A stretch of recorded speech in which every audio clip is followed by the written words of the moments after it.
السلام علیکم ورحمۃ اللہ وبرکاتہ۔ اعوذ باللہ من الشیطان الرجیم، بسم اللہ الرحمن الرحیم۔ الف لام را تلک آیات الکتاب المبین، انا انزلناہ قرآنا عربیا لعلکم تعقلون۔ نحن نقص علیک احسن القصص بما اوحینا الیک ھذا القرآن وان کنت من قبلہ لمن الغافلین۔ صدق اللہ العظیم۔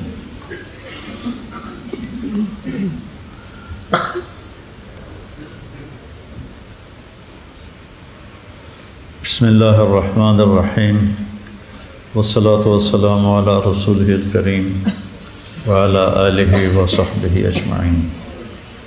سورہ یوسف کا بیان چل رہا ہے کہ اس کو اللہ تعالیٰ نے احسن القصص فرمایا۔ سارا قرآن خوبصورت ہے۔ اللہ نزل احسن الحدیث، آج تک جتنے کلام آسمان سے اتارے ہیں اللہ نے قرآن کو سب سے حسین کلام بنایا ہے۔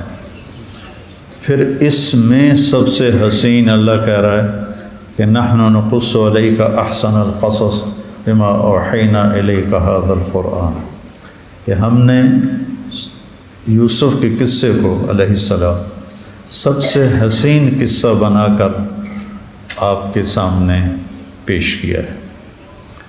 تو ایک تو اس کے خوبصورتی واقعے کے بیان کے لحاظ سے، ایک اس میں جو سبق ہیں روزمرہ زندگی کے وہ بڑے عظیم الشان ہیں۔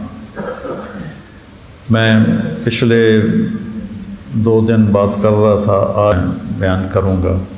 اگر اولاد نافرمان ہو اور فرما بردار نہ ہو تو کیسے کرو؟ جیسے یعقوب باپ بنے ایسے باپ بن کے دکھاؤ۔ جیسے یعقوب علیہ السلام نے باپ کا رول ادا کیا، ایسے تم رول ادا کرو گے تو تمہاری اولاد لوٹ آئے گی۔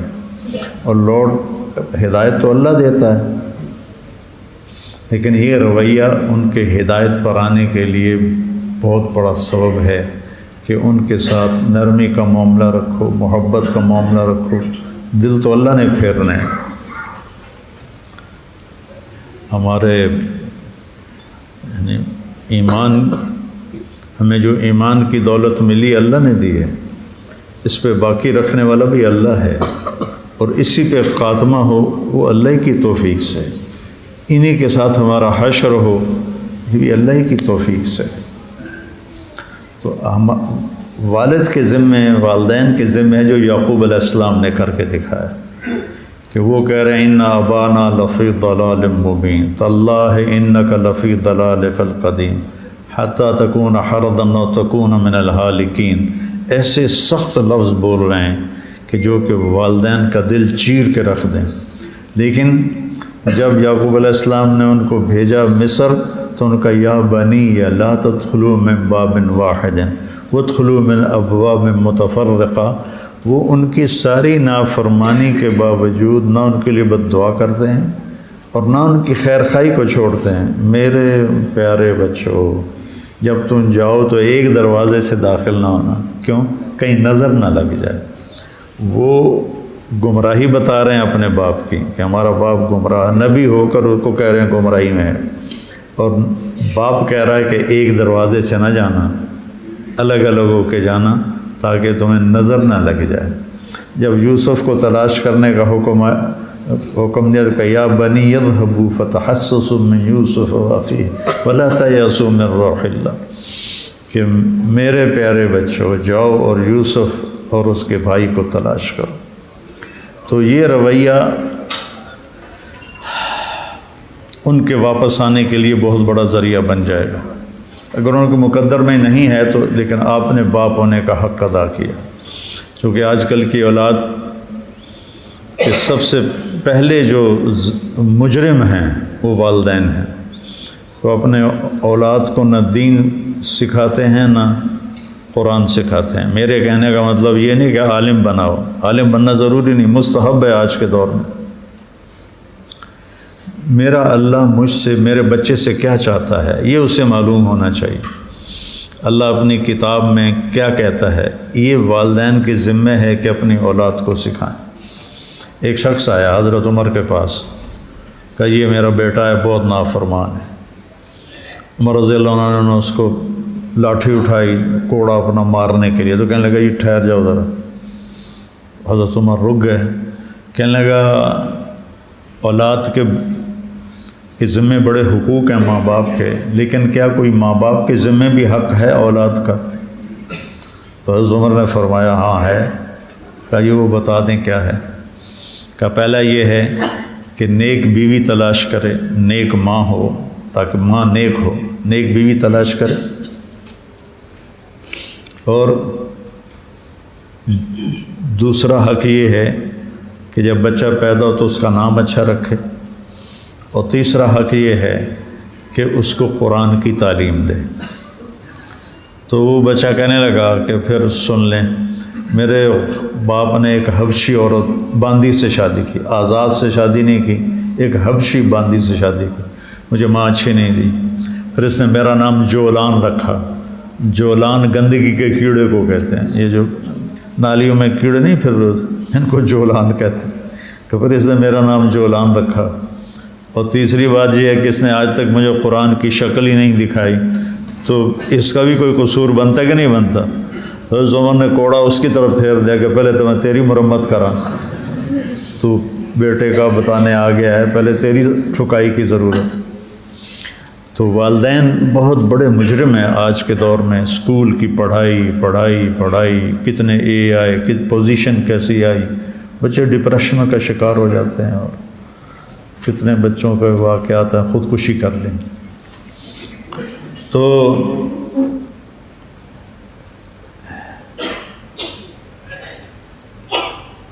یعقوب علیہ السلام کا قصہ ہمیں بتاتا ہے کہ اپنی اولاد کے ساتھ کیسا سلوک کرنا چاہیے۔ پھر اس میں دوسرا کردار ہیں یوسف علیہ السلام، کہ اذ قالوا لیوسف سے کہانی شروع ہوتی ہے اور یوسف پر ہی جا کے ختم ہوتی ہے، پوری صورت یوسف علیہ السلام پر چلتی ہے۔ اور اس میں یوسف علیہ السلام اپنی کہانی کے آخر میں ایک جملہ بولتے ہیں، وہ اس پوری صورت کی جان ہے، اِنَّهُ مَن يَتَّقِ وَيَصْبِرْ فَإِنَّ اللَّهَ لَا يُضِيعُ أَجْرَ الْمُحْسِنِينَ۔ جو تقوی اختیار کرتا ہے اور صبر کرتا ہے، اللہ کبھی اس کو ضائع نہیں کرتا، اللہ اس کی محنت کو کبھی ضائع نہیں کرتا۔ دو چیزوں میں اگر ہم پاس ہو جاتے ہیں تو ہماری زندگی کامیاب ہے، ایک ہمارا اللہ سے تعلق ٹھیک ہو، اور ایک اللہ کے بندوں سے تعلق ٹھیک ہو۔ اللہ سے تعلق بنا کر بندوں سے بگاڑ لے تو بھی ناکامی ہے، اور بندوں سے بنا کے اللہ سے بگاڑ لے تو بھی ناکامی ہے۔ یوسف علیہ السلام کی کہانی میں یہ دونوں چیزیں بہت زیادہ ہائی لائٹ ہوتی ہیں۔ یوسف علیہ السلام 7 سال کی عمر تھی جب ان کے بھائی ان کو لے کے نکلے۔ 7 سال سے انہوں نے ظلم کو سہنا شروع کیا۔ جب وہ کنویں میں گرنے لگے تو انہوں نے ایسے منڈیر کو پکڑا تو ایک بھائی نے تلوار کا قبض دستہ اس کے اوپر انگلیوں پہ مارا تو ان کی انگلیاں چھوٹ گئیں۔ وہ نیچے جا رہے تھے تو اللہ کی طرف سے پیغام آیا، لَتُنَبِّئَنَّهُم بِأَمْرِهِمْ هَٰذَا وَهُمْ لَا يَشْعُرُونَ، کہ ایک دن آئے گا تم انہیں بتاؤ گے اور انہیں اس وقت خیال نہیں ہوگا۔ اور پھر ایک بھائی کے دل میں اللہ نے رحم ڈال دیا، وہ کھانا لے کے آ جاتا تھا۔ اب وہ کنویں میں کتنے دن رہے اللہ ہی جانتا ہے، 3 دن 4 دن ہفتہ 5 دن مختلف اس کی بہرحال کنویں میں جب کہتے ہیں وہ کنواں جس میں پانی نہ ہو، بیر اس کنویں کو کہتے ہیں جس میں پانی ہو، اور جب اس کنویں کو کہتے ہیں جس میں پانی نہ ہو۔ تو وہ ایک ایسے اندھے کنویں میں تھے جس میں پانی نہیں تھا۔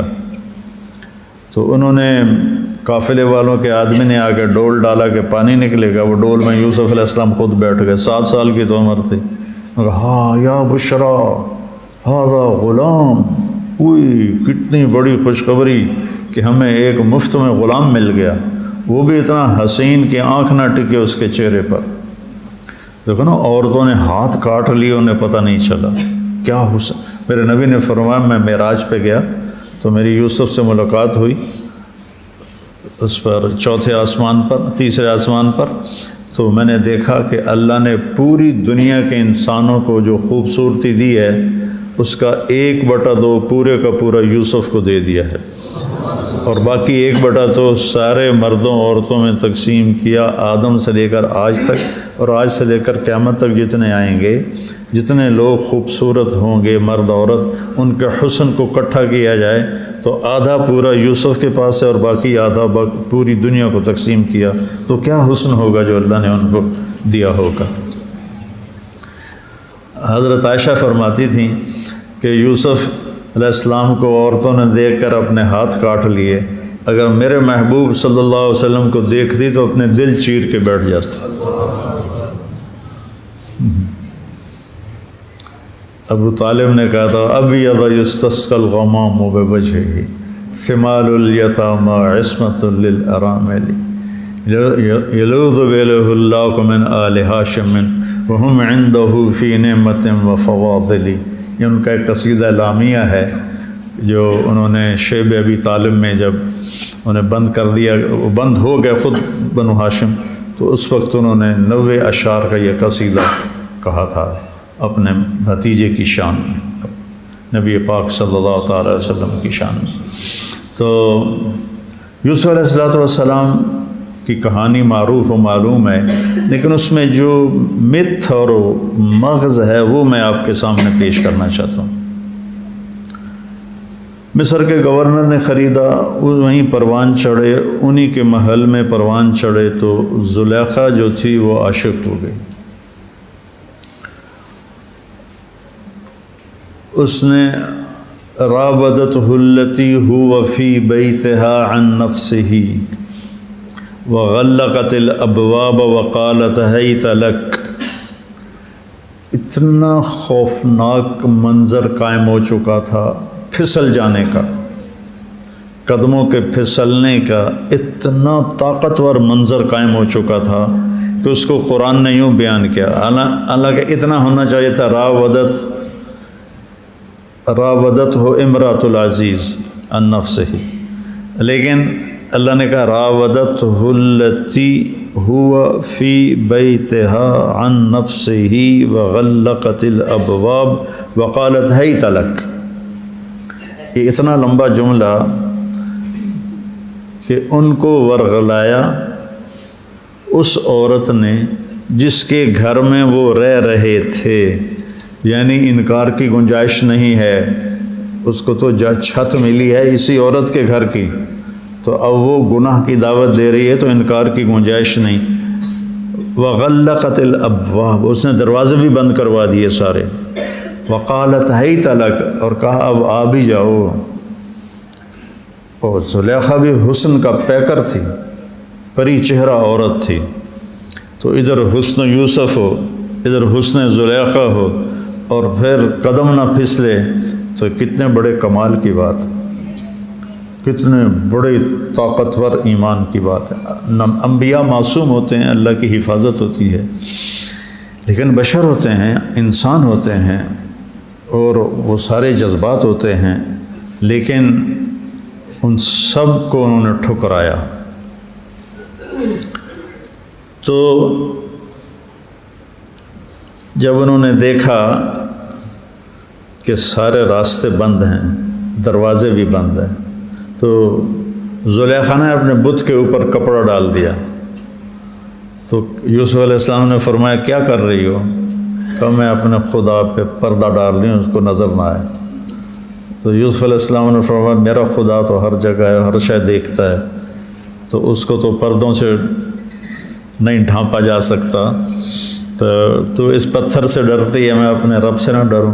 اور یہ کہہ کر دوڑ لگائی تو دروازے تو بند تھے، وہ کھلتے چلے گئے، ٹھک ٹھک ٹھک ٹھک ٹھک، جتنے بھی دروازے اس نے بند کروائے تھے اس کے سب کے تالے ٹوٹتے گئے، اور وہ آگے زلیخا پیچھے، اور آخر میں جب بڑے مین گیٹ پر پہنچے تو اس کا ہاتھ پڑا یہاں یا یہاں، کرتے کو ہاتھ پڑا، کرتا پھٹ گیا، اور اوپر سے اس کا خامد آ گیا، تو ایک دم پیترا بدلا۔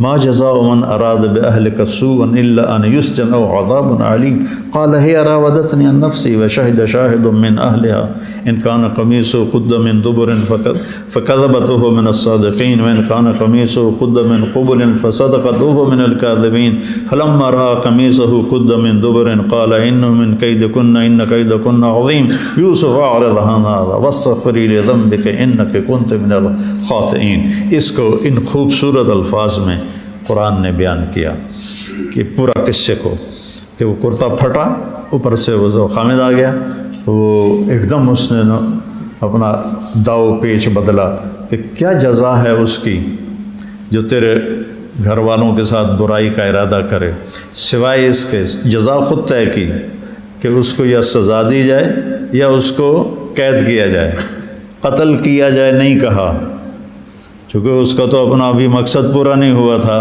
تو اس میں بھی اس نے چالاکی کی کہ اس کو سزا دی جائے یا اس کو قید کیا جائے، الا ان یسجن او عذاب علیم، یا اس کو قید کر کیا جائے یا اس کو مار پٹائی کی جائے۔ تو یہ نہیں کہا کہ قتل کیا جائے کہ پھر تو اس کا اپنا تو بھی مطلب پورا ہی نہیں ہوا تھا۔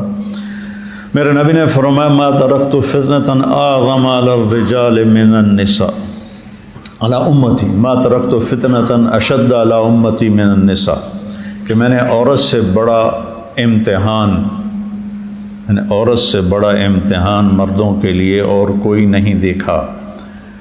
عورت اگر غلط روپ میں آ جائے تو اس کا نقصان بہت زیادہ بڑھ جاتا ہے، اگر وہ صحیح روپ میں ہو تو اس کے قدموں تلے جنت ہے۔ میرے نبی نے فرمایا کہ ماں کے قدموں تلے جنت ہے۔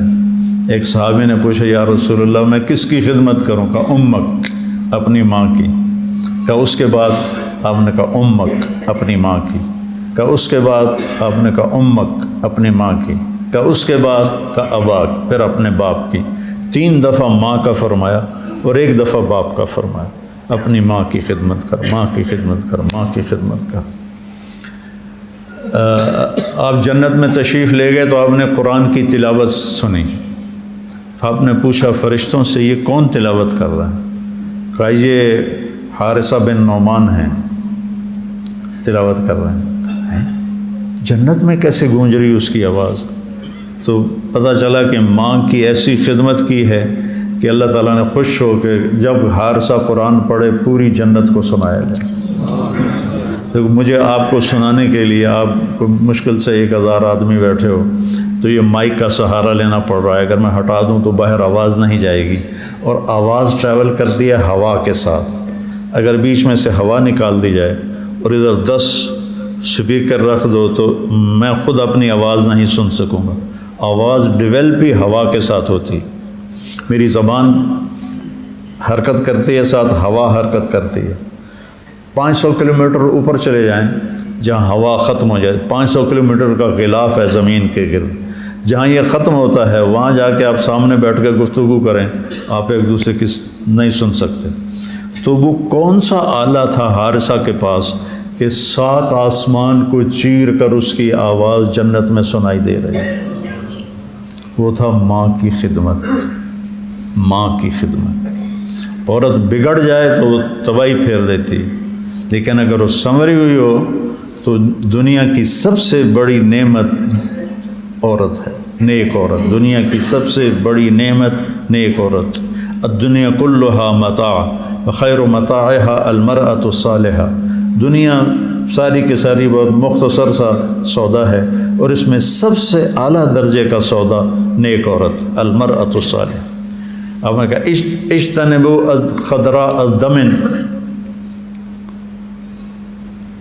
اس سبزی سے بچنا جو گندگی میں پیدا ہوئی ہو۔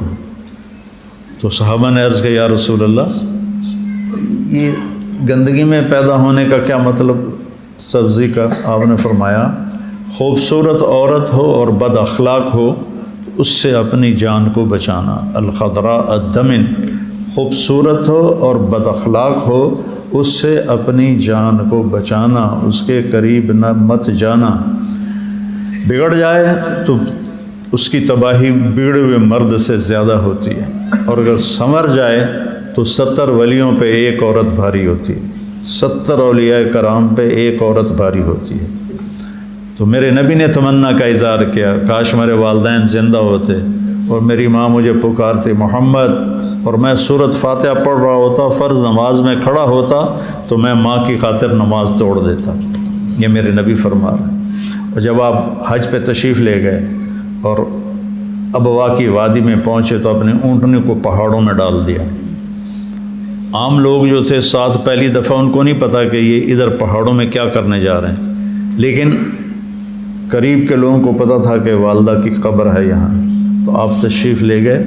میں نے اس جگہ کی زیارت کی ہے اللہ کے فضل سے، اور میری زندگی کا بڑا یادگار سفر ہے۔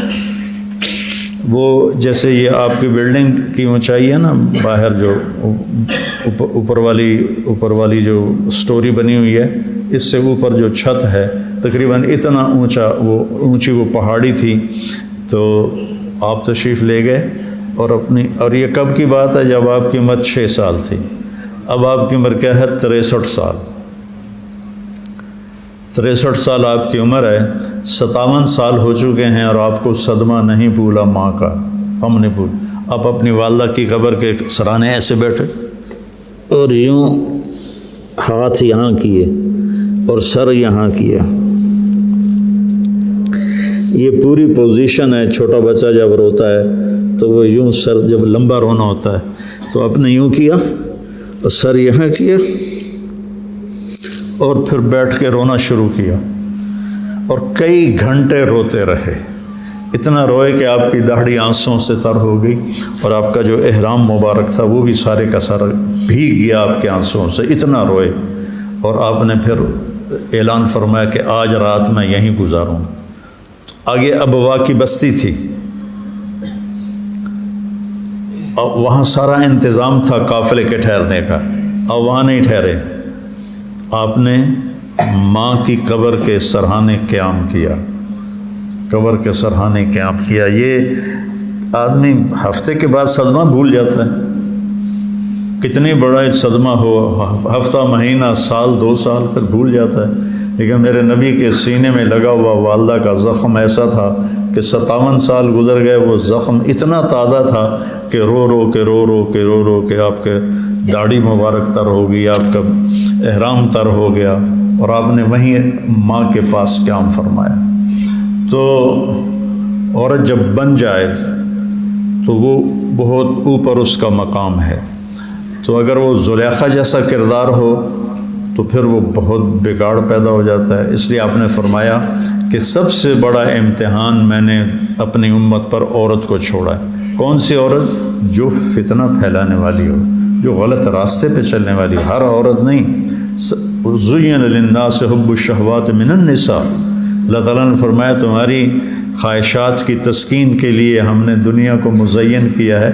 سب سے پہلے کیا ہے؟ عورت ہے۔ جنت کی سب سے بڑی نعمت عورت ہے، اور عورت کے لیے مرد ہے۔ دنیا میں عورت کے لیے سب سے بڑی نعمت مرد ہے، وہ خامند کے روپ میں ہو، بیٹے کے روپ میں ہو، بھائی کے روپ میں ہو، وہ کسی بھی روپ میں ہو رشتوں میں۔ اور مرد کے لیے عورت ہے، وہ بیوی کے روپ میں ہو، وہ ماں کے روپ میں ہو، وہ بہن کے روپ میں ہو۔ اور جنت میں بھی ایسا ہی ہے کہ اللہ نے جنت کو جو خوبصورت بنایا ہے جنت کی حوروں کے ساتھ، اور ایمان والی عورتیں جنت کی حوروں سے 70,000 گنا زیادہ خوبصورت ہوں گی۔ ایک حدیث میں آتا ہے کہ اللہ تعالیٰ اپنی نعمتوں کے دروازے کھولے گا، تو حضرت ام سلمہ نے پوچھا یا رسول اللہ، دنیا کی عورت افضل ہے یا جنت کی عورت افضل ہے؟ تو آپ نے فرمایا دنیا کی عورت افضل ہے۔ تو انہوں نے پوچھا وہ کیسے؟ جنت کی عورت تو مشک عنبر زعفران سے بنی ہے، اور دنیا کی عورت آگ، پانی، مٹی، ہوا سے بنی ہے۔ تو آپ نے فرمایا ان کی نماز، ان کا روزہ، ان کی تلاوت، ان کی عبادت کی وجہ سے اللہ ان کے چہروں پر اپنے نور کی تجلی ڈالے گا، اور ان کا حسن ایسا ہو جائے گا کہ جنت کی حوریں بھی ان کے سامنے باندیاں لگیں گی۔ تو یہاں عورت کا فتنہ تھا زبردست، اور اس نے یوسف علیہ السلام کو پھسلایا، وَلَقَدْ هَمَّتْ بِهِ وَهَمَّ بِهَا لَوْلَا أَن رَأَىٰ بُرْهَانَ رَبِّهِ۔ اللہ تعالیٰ نے اپنی نشانی دکھائی اور یوسف علیہ السلام نے اس کو اپنے سے دور کر دیا، اگر یہ اللہ کی نشانی نہ دیکھتے تو شاید ان کے دل میں بھی خیال آ جاتا، لیکن چونکہ اللہ نے اپنے کہتے ہیں یعقوب علیہ السلام کی شکل سامنے آ گئی، یا یہ دلیل سامنے آ گئی کہ اللہ نے زنا کو حرام قرار دیا ہے، اس لحاظ سے تو اس فتنے سے جو آدمی نکل گیا وہ بہت بڑے تقوی کی سطح پہ پہنچ گیا۔ ایسے تو بے شمار امتحان ہیں، لیکن اس میں